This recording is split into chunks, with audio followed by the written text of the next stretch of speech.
ধূমপান, মদ্যপান ও মাদক সেবন স্বাস্থ্যের পক্ষে ক্ষতিকারক। নমস্কার, আপনারা শুনছেন রাত্রের যাত্রী, সঙ্গে আমি দিব্যজ্যোতি। আজ আপনাদের জন্য নিয়ে এসেছি বিশ্ব সাহিত্যের এক বিখ্যাত লেখকের অদ্ভুত রোমাঞ্চকর এক গল্প। তো চলুন বিশেষ সময় নষ্ট না করে আজকের মূল গল্পের দিকেই এগোনো যাক।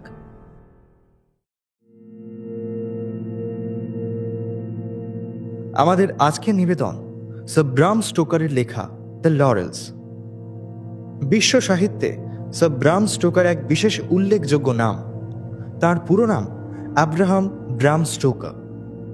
তিনি জন্মগ্রহণ করেন 1847 সালের 8ই নভেম্বর আয়ারল্যান্ডে। লেখক হওয়ার পাশাপাশি ব্রাম স্টোকার পেশাগত জীবনে লিরিক থিয়েটারের ব্যবস্থাপক ছিলেন এবং বিখ্যাত ব্রিটিশ অভিনেতা স্যার হেনরি আর্ভিংয়ের সঙ্গে ব্যক্তিগত সচিব হিসেবেও কাজ করেছেন।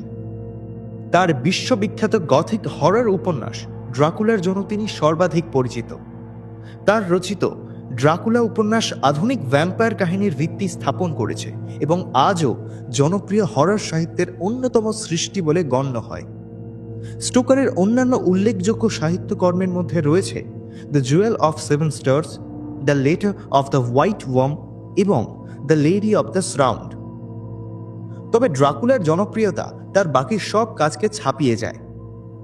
1912 সালে স্যার ব্রাম স্টোকার লন্ডনে মারা যান।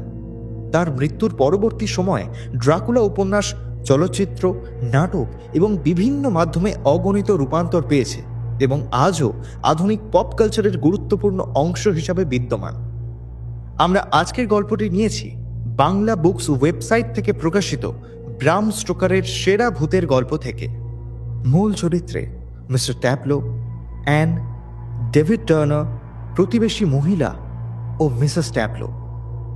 শুরু হচ্ছে আমাদের আজকের নিবেদন স্যার ব্রাম স্টোকারের লেখা দ্য লরেলস।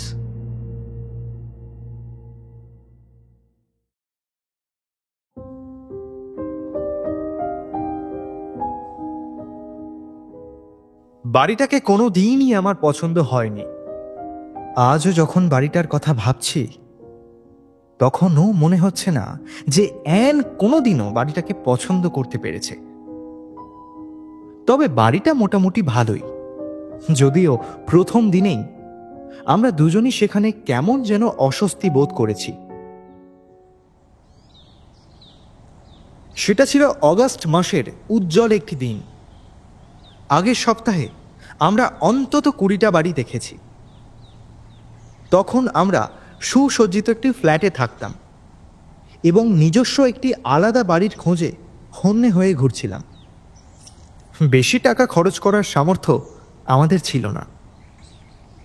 তবে এই বাড়িটা দেখেই মনে হলো এজেন্ট ভদ্রলোক বাড়িটার দাম যা বলেছেন তা নিশ্চয়ই অনেক কম।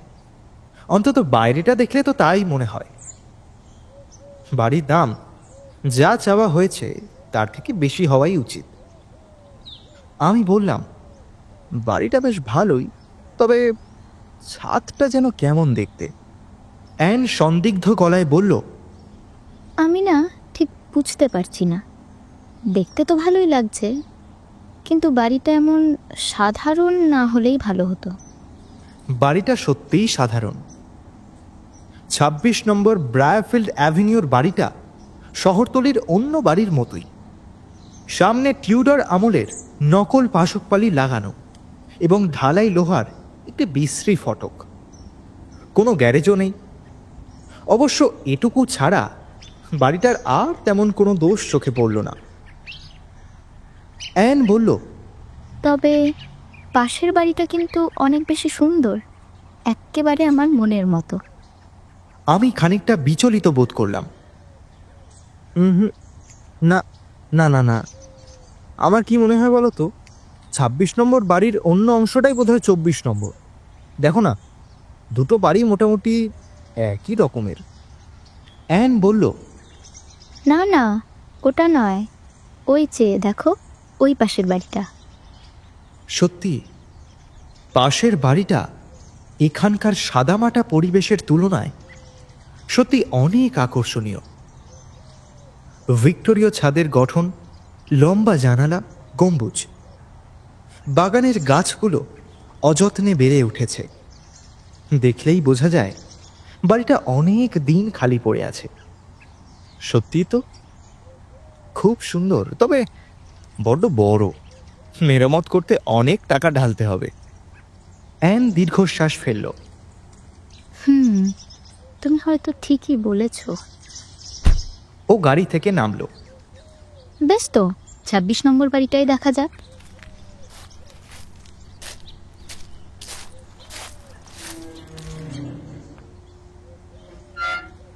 যে লোকটি ফটো খুলে দিল সে আমার বয়সী, ফ্যাকাশে চেহারা, চোখে চশমা এবং গায়ে গ্রিন কালারের একটি কার্ডিগান। মনে হলো আমার বাড়িয়ে দেওয়া হাতটা সে দেখতেই পায়নি, অথবা দেখতে চায়নি। তিনি বললেন, হ্যালো, আমার নাম ট্যাপলো। আর আপনি নিশ্চয়ই? ইয়েস, আমার নাম ডেভিড টার্নার, আর ইনি আমার ওয়াইফ। ওকে, ভিতরে আসুন। আমরা তার পিছন পিছন ভিতরে ঢুকলাম। অ্যান আবহাওয়া সম্পর্কে কি যেন বলল, কিন্তু মিস্টার ট্যাপলো তার দিকে ফিরেও তাকালো না। হঠাৎ তিনি বললেন, দেখুন, বাড়িটা ভালো, মনে হয় আপনাদের পছন্দ হবে। এই যে এইটা বৈঠকখানা। একজোড়া মেষের মতন মিস্টার ট্যাপলোর সঙ্গে বাড়িটা ঘুরে দেখলাম। ভেতরটা বাইরের মতোই নিতান্ত সাধারণ, তবে খুব সম্প্রতি কিছুটা সাজানো হয়েছে। মিস্টার ট্যাপলোই বললেন ওয়্যারিংটা নতুন, আসবাবপত্র এবং কার্পেট নতুন বলেই মনে হলো। আমি অ্যানের মুখের দিকে তাকালাম এবং বুঝলাম যে বাড়িটা তার মোটেই পছন্দ হয়নি, কিন্তু আমার কাছে বেশ ভালোই লাগলো। দামটা যদি ঠিকঠাক বলা হয়ে থাকে এবং বাড়িটার যদি গোপন কোনো ত্রুটি না থাকে, তাহলে কথাটা পাকা করে ফেলাই ভালো। দরকার হলে পরে আমরা এটা বিক্রি করে দিয়ে একটা আধুনিক প্যাটার্নের বাড়ি কিনতে পারবো। রান্নাঘরে পৌঁছে আমাদের যাত্রা শেষ হলো। মিস্টার ট্যাপলো আমার দিকে ফিরে বললেন, মিস্টার টার্নার, দামটাও ন্যায্য বলেই আমার ধারণা। আপনাকে খোলাখুলি বলছি, বাড়িটা বিক্রির ব্যাপারে আমি তাড়াতাড়ি চুকিয়ে ফেলতে চাই।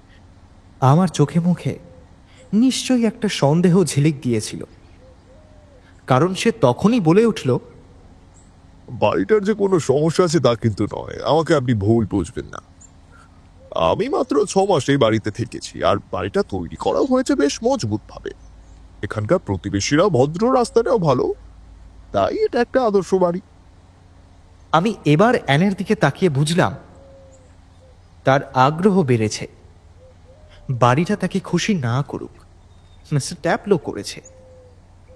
ওর স্বভাবই ওই রকম, কোনো বস্তুর চাইতে মানুষের প্রতি টান বেশি। মিস্টার ট্যাপলো তার সহানুভূতিটা ধরতে পারল। তিনি সামান্য কেশে বললেন, বেশ কিছু উইক আগে আমার ওয়াইফ মারা গেছে। স্মৃতি বড়ই বেদনাদায়ক। কাজেই বুঝতে পারছেন, যত তাড়াতাড়ি সম্ভব আমি এখান থেকে চলে যেতে চাই। আচ্ছা, ঠিক আছে, ওই কথাই রইল। আর হ্যাঁ, ভালো কথা, ওই দামের মধ্যেই কার্পেটগুলো পাচ্ছেন, আর রাতে ব্যবহারের জন্য হিটারগুলো। আমি পরিষ্কার বলে দিতে পারি, ট্যাপলোর স্ত্রীর কথা জানবার জন্য অ্যানের মন উসখুস করছে। সংকোচের সঙ্গেই সে প্রশ্ন করল, অনেক দিনের অসুখ বুঝি? না না, মোটেই তা নয়, খুবই আকস্মিক, অপ্রত্যাশিত। এই প্রথম মিস্টার ট্যাপলোর মুখে হাসি দেখলাম, জোর করা হাসি, তবু হাসি তো বটে। তিনি এ বাড়িতেও মারা যাননি, আপনারা সে ভয় করবেন না, বাড়িটা ভুতুড়ে নয়। এবার অ্যানের বিচলিত হওয়ার পালা। মিস্টার ট্যাপলো কোনোভাবে হাসি থামিয়ে জানালার কাছে গেলেন, বললেন, ওহো, আপনাদের তো বাগানটাই দেখাতে ভুলে গেছি। I am so sorry. আসুন, আমার সাথে আসুন।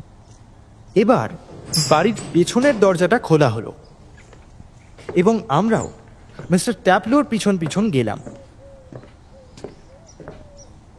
বাগানটা লম্বা ও সরু এবং বাড়িটার মতোই অতি সাধারণ। লনটার দিকে এখনই নজর দেওয়া দরকার। লক্ষ্য করলাম শেষ প্রান্তের সবজি বাগানটার অবস্থাও তেমন ভালো নয়। আমার অ্যানের খুব বাগানের শখ, তাই আমি মিস্টার ট্যাবলোকে নিয়ে দরজায় দাঁড়িয়ে রইলাম আর সে বাগানে ঘুরে বেড়াতে লাগলো। দেখলাম অ্যান একটা ঔষধি গাছের সারি খুব মন দিয়ে দেখছে। ট্যাপলো আমার উদ্দেশ্যে বললেন, এখানে একটা ভালো বাগান করার পরিকল্পনা আমাদের ছিল, কিন্তু তার হয়ে ওঠেনি। করলে ভালোই হতো। খোলা হাওয়ায় খাবারের স্বাদই বেড়ে যায়। মিস্টার ট্যাপলো মন্তব্য করলেন। আমাদের কথা আর তেমন এগোলো না। আমি অ্যানের দিকে তাকালাম। সে বাগানের শেষ প্রান্তে দাঁড়িয়ে আছে। পাশের গম্বুজওয়ালা ভিক্টোরীয় বাড়িটার দিকে তার দৃষ্টি নিবদ্ধ। তার দীর্ঘ চুলের রাশি সূর্যের আলোয় ঝলমল করছে। আমি মিস্টার ট্যাপলোর উদ্দেশ্যে বললাম, মিস্টার ট্যাপলো, ওই বাড়িটা আমার স্ত্রীর বেশ পছন্দ হয়েছে। ওটা তো খালি, তাই না? ট্যাপলো কোনো জবাব দিল না। সেও তাকিয়েছে অ্যানের দিকে। তার মুখে একটা অদ্ভুত ভঙ্গি। মিস্টার ট্যাপলো, ওই বাড়িটা, ওটা কি খালি? এবার মিস্টার ট্যাপলো আমার দিকে মুখ ফেরালেন। ওই বাড়িটা? হ্যাঁ, ওটা খালি। একটু কেশে তাড়াতাড়ি বললেন, মিস্টার টার্নার, আপনার ওয়াইফকে এবার ভেতরে আসতে বলুন। বাইরে বেশ ঠান্ডা পড়ছে। একটু মৃদু হেসে সে থামল। অগস্টের রৌদ্র স্নাত দিনে মোটেই ঠান্ডা ছিল না। সে আবার বলল, আম সরি মিস্টার টার্নার, আপনি যেন কি বলছিলেন? ও হ্যাঁ, ওই বাড়িটার কথা। কিন্তু দেখতেই তো পাচ্ছেন দেওয়ালটা খুবই উঁচু, আর তাছাড়া বাড়িটা শিগগিরই ভেঙে ফেলা হবে আর নতুন বাড়ি বানানো হবে। তবে তাতে কোনো ক্ষতি হবে না। 8 ডজন আধুনিক ধরনের বাড়ি তৈরি হবে, বা ওই রকমই কিছু একটা। পরিবেশের সঙ্গে খাপ খাইয়েই সবকিছু করা হবে। তার চেহারা আগের মতোই নির্বিকার। আমি ঘুরে দাঁড়িয়ে লক্ষ্য করলাম অ্যান তখনও পাশের বাড়িটার দিকে এক দৃষ্টে তাকিয়ে আছে। আমার মনে হলো দোতলার একটি জানালার দিকে সে তাকিয়ে আছে। জানালাটা বেশ বড়। বড় কাঁচের ছোট ছোট টুকরো দিয়ে অদ্ভুত একটা বর্ডার টানা হয়েছে। এছাড়া উল্লেখ করার মতো অন্য কোনো বৈশিষ্ট্য আমার চোখে পড়ল না। আমি অ্যানকে ডাকলাম, অ্যান, এবার আমাদের ফিরতে হবে। একটু নীরবতা। তারপর অ্যান প্রথমে ধীর পায়ে, তারপর দ্রুত পদক্ষেপে আমাদের দিকে এগিয়ে এলো। তাকে কেমন বিচলিত দেখাচ্ছে। সে আমাদের কাছে আসতে আমি তাকে বললাম, এবার আমাদের যেতে হবে অ্যান। এমনিতেই মিস্টার ট্যাপলোর অনেকটা সময় আমরা নষ্ট করেছি। মোটেই তা নয়। মিস্টার ট্যাপলো এক দৃষ্টে অ্যানের দিকে তাকিয়ে বললেন। অ্যান বলল, আচ্ছা, পাশের বাড়িটাতে কেউ থাকে কি?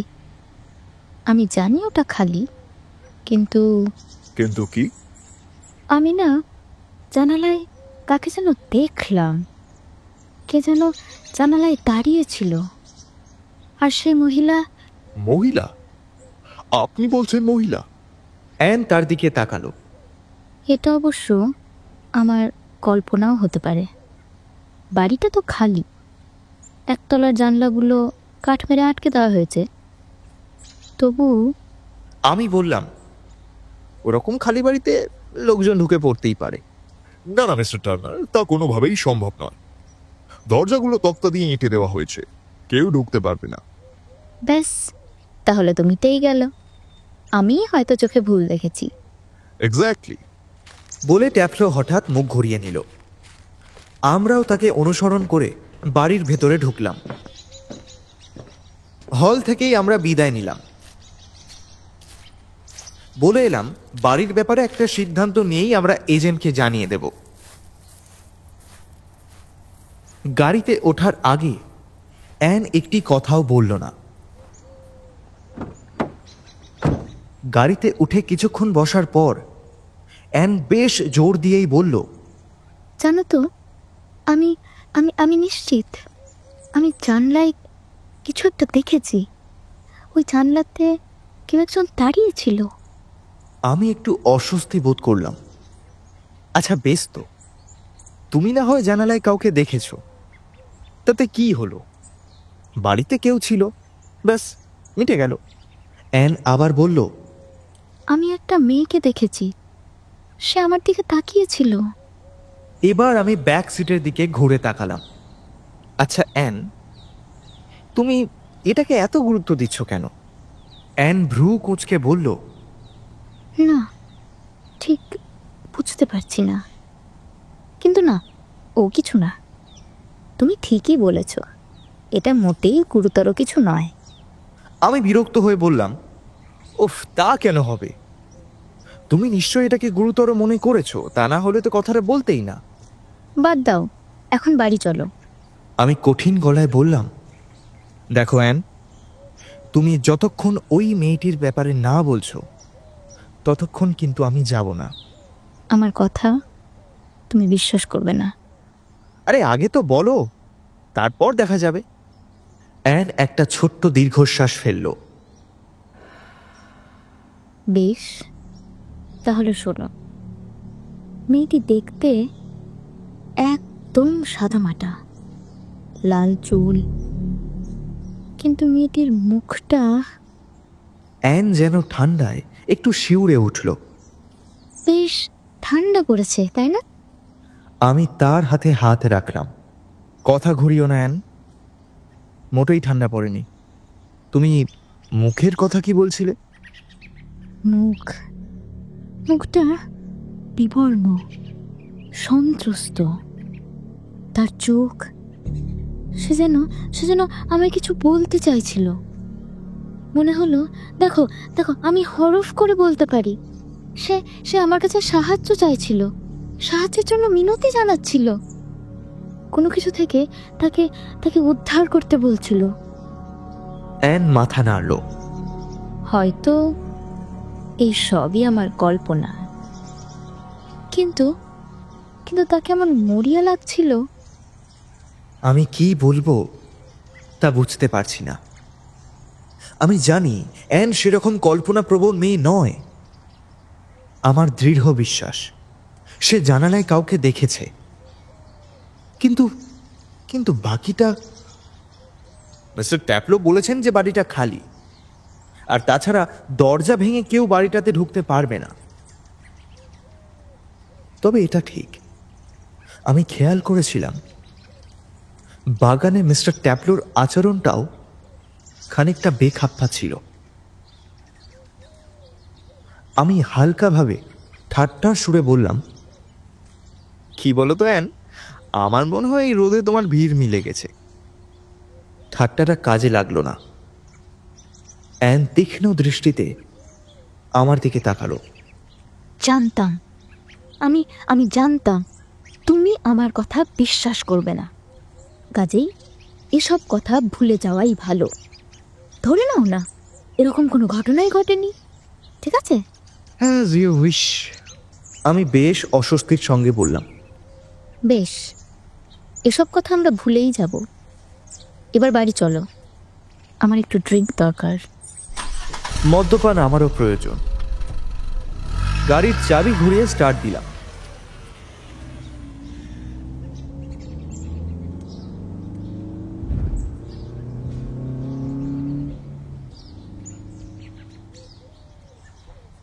আমরা ফ্ল্যাটে ফিরে ওই বাড়িটা নিয়ে অনেক কথা বললাম এবং শেষ পর্যন্ত ঠিক হলো বাড়িটা কেনা হবে। যদিও বাড়িটা আমাদের কারোরই খুব পছন্দ নয়, তবু তবু দাঁওটা হাতছাড়া করতে চাই না। দরকার হলে পরে আরও একটা ভালো বাড়ি কিনে নেব।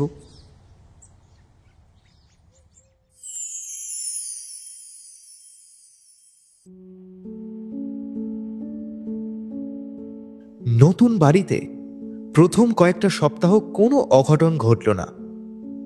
বাড়িতে নতুন করে কিছু করারও ছিল না। কেবল ঘরের যে রঙের পরিকল্পনা মিস্টার ট্যাপলো করেছিল সেটা আমাদের পছন্দ হয়নি। এছাড়া দু একটা নতুন ঘরও সাজানো হলো। এটুকু ছাড়া আর কোনো অদল বদলই হলো না।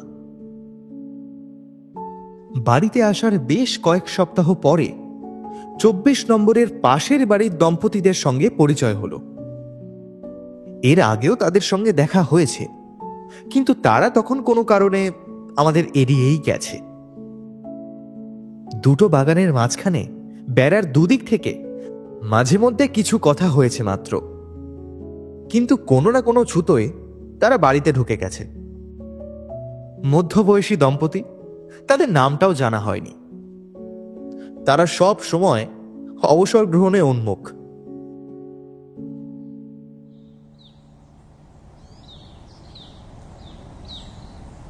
একদিন নানা কথায় ভুলিয়ে সেই নাম না জানা মিসেসের সঙ্গে আলাপ জমিয়ে নিলাম এবং কথার প্রসঙ্গে ট্যাপলো দম্পতির কথাও তুললাম। নামটা শুনেই মিসেসের মুখ কেমন যেন কঠিন হয়ে গেল। তবে একটু পরেই অনেকটা সহজভাবেই তাদের সম্পর্কে দু একটা কথা বললেন। অবশ্য নতুন তথ্য বিশেষ কিছু দিলেন না। তিনি বললেন, দেখুন, এমনিতে ট্যাপলো দম্পতি খুবই সুবিবেচক প্রতিবেশী ছিল, শান্তশিষ্ট, ভদ্র। কিন্তু কিছুদিন পরেই মিসেস ট্যাপলোর বিহেভিয়ার কেমন যেন একটা হাস্যকর মনে হতো। ঘন্টার পর ঘন্টা বাগানে দাঁড়িয়ে থাকতেন, বিড়বিড় করতেন, কাঁদতেন। আর কিছুদিন পরেই মিসেস আর কিছু বলতে চাইল না। আচ্ছা, আমি চলি, রান্না বসিয়ে এসেছি তো, সেটা এক্ষুনি নামাতে হবে।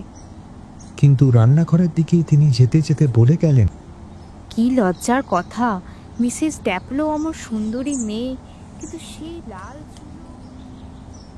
এই বাক্যালাপের প্রসঙ্গে আমি কোনো কথাই অ্যানকে জানালাম না।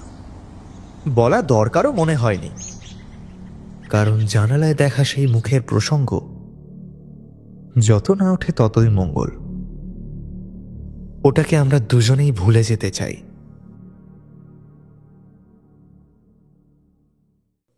এরপর থেকে প্রায় সবকিছুই ঠিকঠাক ছিল, কিন্তু কতদিন যে তা ঠিক থাকবে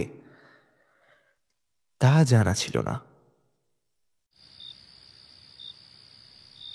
বেশ কয়েকদিন পরে আমি কাজ থেকে বাড়িতে ফিরে দেখি অ্যান কোথাও নেই।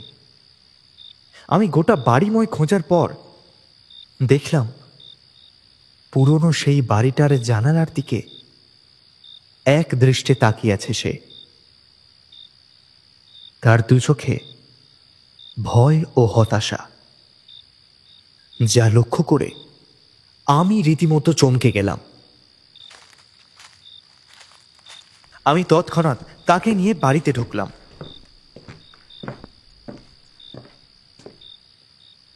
সে একটা কথাও বলল না।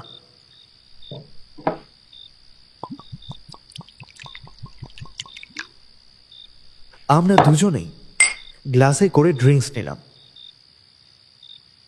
অ্যানের শরীর তখনও কাঁপছে। একটু পরে আমি বললাম, তুমি আবার ওই মেয়েটাকে দেখতে পেয়েছো, তাই না? অস্ফুট স্বরে জবাব দিল অ্যান। সেই একই মুখ। আমার কেন জানি না সেই নাম না জানা মিসেসের দেওয়া বিবরণের কথা মনে পড়ে গেল। আমি বললাম, মেয়েটির মাথায় লাল চুল আছে, তাই না? দেখো, আমি আমি খুবই দুঃখিত। আমি জানি আমার কথাগুলো বোকার মতো শোনাচ্ছে। আমি জোর গলায় বললাম, না না, বোকার মতো কেন হবে? ও বাড়িতে নিশ্চয়ই কেউ বাস করে। তা কি করে হবে? বাড়ি তো তালা বন্ধ। বিশ্বাস করো, সে আমার সাহায্য চায়, আমাকে তার দরকার। বাজে কথা, তোমাকে তার দরকার কেন হবে? অ্যান উঠে এসে আমার কাঁধ ধরে ঝাঁকালো। আমি আমি আমি জানি সে আমাকে চাইছে। আমি গ্লাসটা নামিয়ে রেখে বললাম, বেশ তো, তাহলে চলো গিয়ে দেখে আসি ব্যাপারটা কি। অ্যান এবার ধীরে ধীরে উঠে দাঁড়ালো, বলল, এটা হয়তো আমার কল্পনা। হ্যাঁ, নিশ্চয়ই কল্পনা। আচ্ছা ঠিক আছে, বললাম তো, চলো না, ওখানে গিয়ে সন্দেহ মিটিয়ে আসি। বলেই আমি হাতটা বাড়িয়ে দিলাম। আমার হাতটা ধরে সে গম্ভীরভাবে আমার দিকে তাকালো। আচ্ছা, আমার আচরণ তোমার কাছে হাস্যকর লাগছে না তো? এসব যা তা দেখা, ভ্রান্ত দর্শন?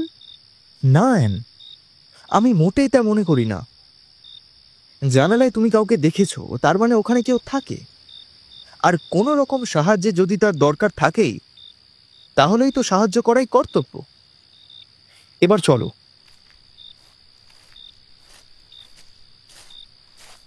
যথারীতি আমি আর অ্যান বাড়িটার উদ্দেশ্যে বেরোলাম।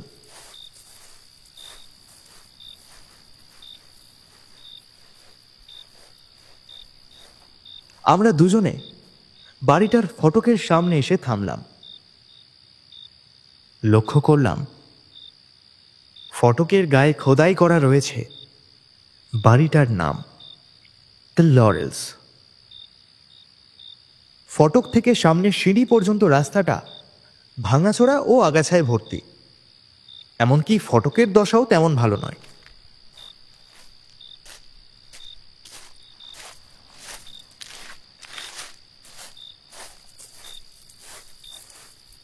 আমরা সিঁড়ির সামনে গিয়ে দাঁড়িয়ে দেখলাম সামনের দরজাটা তালা বন্ধ, আর রঙিন কাঁচের পাল্লার ওপরও তক্তা মেরে দেওয়া হয়েছে। জানালায় দেখা নারী যে এই দরজা দিয়ে ঢোকেনি সেটা সহজেই অনুমান করা যায়। আমরা বাড়িটা ঘুরে দেখলাম। বাগানটা ঝোপ জঙ্গলে ভর্তি, এখানে ওখানে আবর্জনা স্তূপ। এক কথায় পরিত্যক্ত বাড়িতে যেমন অবস্থা থাকে আর কি। একতলার জানালাগুলো বেশ মজবুতভাবে বন্ধ করা হয়েছে। পেছনের দরজাটাও সামনের দরজার মতোই তালা বন্ধ। আবার সামনের দরজায় ঘুরে এসে আমি অ্যানের দিকে ফিরে বললাম, দেখো অ্যান, তোমার সেই রহস্যময় বান্ধবীটি একতলা দিয়ে ঢুকেছে বলে মনে হয় না। হয়তো জলের পাইপ বেয়ে উঠে দোতলা জানলা দিয়ে ঘরে ঢুকেছে। অ্যান চটে গেল। ঠাট্টা করছো? তুমি তো আগাগোড়াই আমাকে অবিশ্বাস করছো। বেশ তো, তাহলে সবটাই আমার কল্পনা, না হয় আমি মিথ্যে বলেছি। তোমার যা খুশি তুমি মনে করতে পারো। সে মুখ ঘুরিয়ে রাস্তায় চলে গেল। আমি তাড়াতাড়ি তার পিছু নিলাম। আমিও তাড়াতাড়ি তার পিছু নিলাম। আরে আমি কি ভাববো বলে তুমি আশা করো? আমি তো তোমাকে অবশ্যই বিশ্বাস করি। তুমি জানালায় কাউকে দেখেছো, কিন্তু তুমি নিজের চোখেই তো দেখলে বাড়িটা বন্ধ। তাহলে সে ঢুকলো কোথা দিয়ে? ততক্ষণে আমরা আমাদের বাড়ির ফটকে পৌঁছে গেছি। অ্যান ফটক খুলে কোনো কথা না বলেই দরজা দিয়ে ঢুকে গেল। ওর পেছন পেছন ঢুকে আমি দরজাটা বন্ধ করে দিলাম। ধীরে ধীরে বললাম, অ্যান, তোমার বিশ্বাস তুমি জানালায় কাউকে দেখেছ, কিন্তু ও বাড়িতে কেউ আছে বলে আমি বিশ্বাস করি না। অ্যান তীক্ষ্ণ কণ্ঠে বলে উঠল, তাহলে ব্যাপারটা কি দাঁড়ালো? Am I dump? আমি জানি না। আমি রাগের মাথায় বৈঠকখানায় ঢুকে একটা গ্লাস নিয়ে বসলাম। অ্যানও দ্রুত পায়ে দোতলায় উঠে গেল।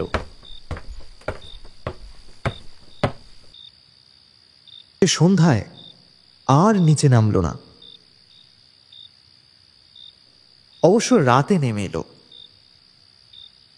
রাত ঠিক 3টে নাগাদ ঘুম ভাঙতে দেখি অ্যান বিছানায় নেই, বাথরুমে নেই, একতলায়ও নেই।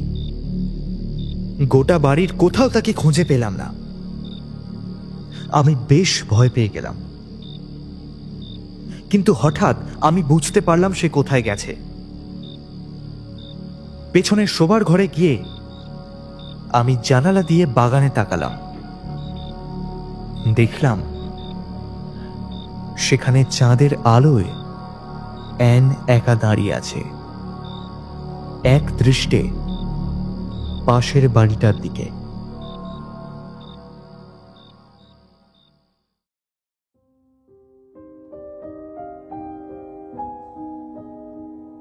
সেই থেকেই অ্যান কেমন যেন বদলে গেল। হাসি খুশি চটপটে মেয়েটি ধীরে ধীরে কেমন চুপচাপ চাপা স্বভাবের মানুষ হয়ে গেল। আমি তাকালেই ও মুখ ফিরিয়ে নেয়, হাত বাড়ালে সরে যায়, এমন ভাব দেখায় যেন কিছুই হয়নি, যেন জানালায় দেখা নারীর কথা সে ভুলেই গেছে। কিন্তু আমি তো জানি প্রতিদিন সকালে আমি বাড়ি থেকে বেরিয়ে গেলেই সে সোজা বাগানে চলে যায়। সন্ধ্যায় যখন ফিরে আসি তখন সে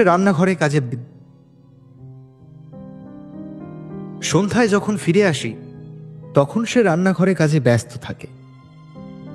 কিন্তু তার মুখের ক্লান্তি দেখেই আমি স্পষ্ট বুঝতে পারি সেই নারীকে সে আবার দেখতে পেয়েছে। রাতে বিছানায় সে আমার দিকে পেছন ফিরে অন্ধকারে শুয়ে জেগে থাকে। আমি যখনই জেগে উঠি দেখি আমার চারপাশের কোথাও সে নেই। সে কোথায় গেছে তা নিয়ে আমি এখন আর ভাবি না, কারণ আমি জানি ডাক্তারের কাছে নিয়ে যেতে চাইলে বাধ্য মেয়ের মতোই সে আমার সঙ্গে গেল। কিন্তু ডাক্তার যে ওষুধ খেতে দিল তাতে তার কোনোই পরিবর্তন হলো না। হয়তো ওষুধ সে খায়নি। অ্যান যে বাগানে গিয়ে কি দেখে সেটা জানবার জন্য দু একবার বাগানে গিয়ে আমি বাড়িটার দিকে তাকিয়েও থেকেছি, সেই নারীকেও দেখতে চেয়েছি। কিন্তু অবাক কাণ্ড, সেই ধূলি মলিন কাঁচের ওপর আলো আর গাছপালার ছায়া ছাড়া আর কিছুই আমার চোখে পড়েনি। আমি যে কি করব তা বুঝে উঠতে পারছি না। আমার এত ঘনিষ্ঠ সঙ্গিনী স্ত্রী যেন ক্রমেই আমার কাছ থেকে দূরে সরে যাচ্ছে।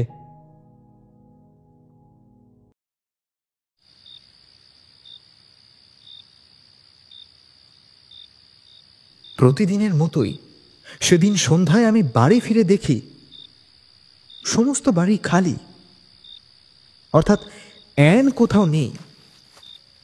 আমি পেছনের দরজা দিয়ে বাগানে গেলাম, কিন্তু বাগানও জনশূন্য। সে যে কোথায় গেছে তার কোনো সূত্র যদি পাওয়া যায় এই আশায় আমি বাড়িময় ঘুরে বেড়াতে লাগলাম। কিন্তু আফসোস, কোথাও কিছু পেলাম না। হঠাৎ নিচে টেলিফোনটা বেজে উঠল। আমি ছুটে নিচে গেলাম। নিশ্চয়ই অ্যান কোনো বান্ধবীর বাড়ি থেকে ফোন করেছে। হয়তো সেখানেই ডিনারের জন্য বান্ধবী তাকে আটকে দিয়েছে, অথবা শহরে গিয়ে ফিরতে দেরি হয়েছে। কিন্তু টেলিফোন করেছে অন্য লোকে, আমার ভাই। আমি যত দ্রুত সম্ভব তার সঙ্গে কথা শেষ করলাম। ঘড়ির কাঁটা এগিয়েই চলল। আকাশ আরো গাঢ় অন্ধকার হয়ে এলো। আমার কি একটা মনে হতে আমি আবার বাগানে গিয়ে দ্য লরেলসের দিকে তাকালাম, এবং সেই মুহূর্তেই আমার হঠাৎ মনে হলো অ্যান ওখানেই গেছে। আমি কোনো কিছু না ভেবে তৎক্ষণাৎ ছুটে রান্নাঘরে গেলাম। সেখান থেকে হলের সশব্দে দরজা ও ফটক বন্ধ করে আমাদের বাড়ি ও দ্য লরেলসের মাঝখানের কয়েক গজ জায়গা ছুটে পার হয়ে গেলাম। অন্ধকার জানালাগুলো অন্ধের চোখের মতো আমার দিকে তাকিয়ে আছে। ভাঙা সিঁড়ি ও কাঠ লাগানো দরজায় যাওয়ার পথে আমি বার কয়েক হোঁচট খেলাম। কেন যাচ্ছি, কিসের আশায় যাচ্ছি তাও জানি না। শুধু এটুকু নিশ্চিত জানি যে অ্যান ওই বাড়িতেই আছে, আর তাকে খুঁজে বের করতেই হবে। সামনের দরজাটা খোলা দেখে আমার বিস্মিত হওয়াই উচিত ছিল, কিন্তু আমি অবাক হইনি। দরজাটা কেন খোলার, কেই বা খুলেছে সে কথা আমি একবারও না ভেবে উপাসের অন্ধকার ধুলো ভর্তি হল ঘরে ঢুকলাম। সিঁড়ির উপরের স্কাইলাইট দিয়ে আসা একটা আবছা আলো হলের মধ্যে ছড়িয়ে পড়েছে। ঘরের দুই পাশের বন্ধ দরজাগুলোর দিকে আমি কোনো রকম নজর না দিয়ে চওড়া সিঁড়ি বেয়ে ওপরে উঠতে লাগলাম। একবার কান পাতলাম, কিন্তু কিছুই শুনতে পেলাম না। নিস্তব্ধতার একটা শ্বাসরোধকারী কালো কম্বল যেন আমাকে ঘিরে ধরেছে। আমার পায়ের শব্দ ছাড়া আর কোনো শব্দ কোথাও নেই। দোতলায় পৌঁছে আমি একবার থামলাম, তবুও কোনো শব্দ নেই। আমি লক্ষ্য করলাম আমার ডান দিকে একটা বারান্দা চলে গেছে। অন্ধকারে আর কিছু দেখতে না পেয়ে আমি সেদিকেই এগিয়ে গেলাম। শেষ প্রান্তে একটা দরজা, তার ফাঁক দিয়ে রূপলি আলোর একটি রেখা বারান্দা এসে পড়েছে। এবার আমি থামলাম, কারণ অ্যান সেই দরজার অপর দিকে দাঁড়িয়ে আছে, এবং এই প্রথমবার আমি দরজার এপার থেকেই তাকে ডাকলাম, অ্যান, অ্যান, তুমি কোথায়? কোনো উত্তর এলো না, একটা শব্দ পর্যন্ত নেই। আমি ধীরে ধীরে সেই খোলা দরজার দিকে এগিয়ে গেলাম। ইচ্ছে হলো ছুটে যাই, এক ধাক্কায় দরজাটা খুলে ফেলি আর অ্যানকে ঘরের ভেতর থেকে টেনে নিয়ে আসি। কিন্তু তার সঙ্গে আর কে আছে তা তো আমি জানি না। দরজার কাছে পৌঁছে আমি আবার থামলাম। এবার আস্তে একটু ধাক্কা দিলাম। দরজাটাও আস্তে আস্তে ভেতরের দিকে খুলে গেল, আর সঙ্গে সঙ্গে একটা মাকড়সার জাল অথবা হাওয়া এসে আমার গালে লাগলো। আমি ঘরের মধ্যে তাকালাম। আমার মুখোমুখি একটা বড় জানালা, রঙিন কাঁচের ছোট ছোট টুকরো দিয়ে তৈরি বিচিত্র পার বসানো সেই মস্ত বড় জানালা। আমি ঘরের মধ্যে একটু এগোতেই হঠাৎ পায়ে গিয়ে একটা ঠেকলো। জানালা দিয়ে চাঁদের মৃদু আলো ঘরের মধ্যে ক্ষীণভাবে পড়েছিল। তাতে আমি দেখলাম ঘরের মধ্যে অ্যান একা, আর কেউ নেই। কোনো লাল চুলের মেয়ে তো নয়, কিছু নয়, শুধুই অ্যান। ধুলো ভর্তি মেঝেতে সে তালগোল পাকিয়ে পড়ে আছে। তার সুন্দর মলিন লম্বা লাল চুলের রাশি তার মুখের উপর ছড়ানো। চুলের গোছাটা একপাশে সরাতেই দেখলাম আমার প্রিয় অ্যান হাসি মুখেই মারা গেছে।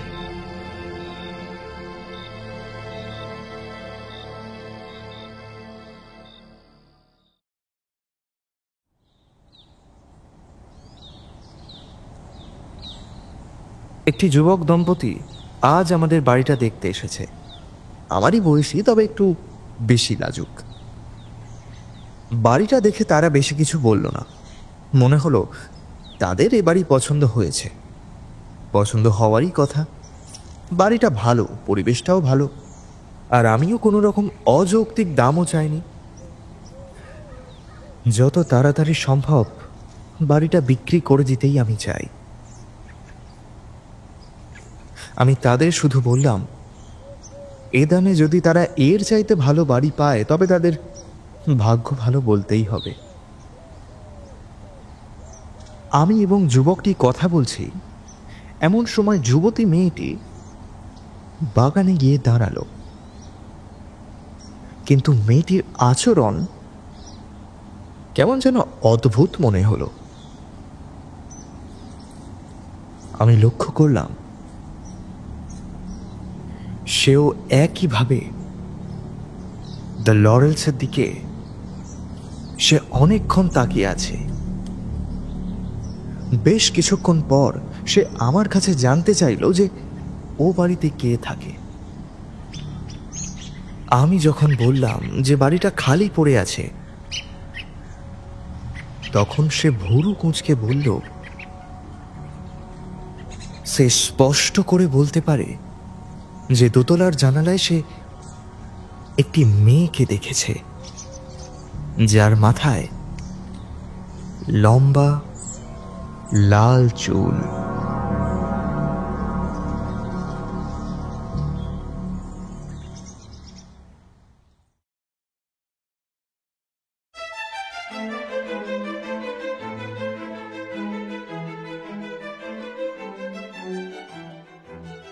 আজ আপনারা শুনছিলেন আমাদের আজকের নিবেদন স্যার ব্রাম স্টোকারের লেখা দ্য লরেলস।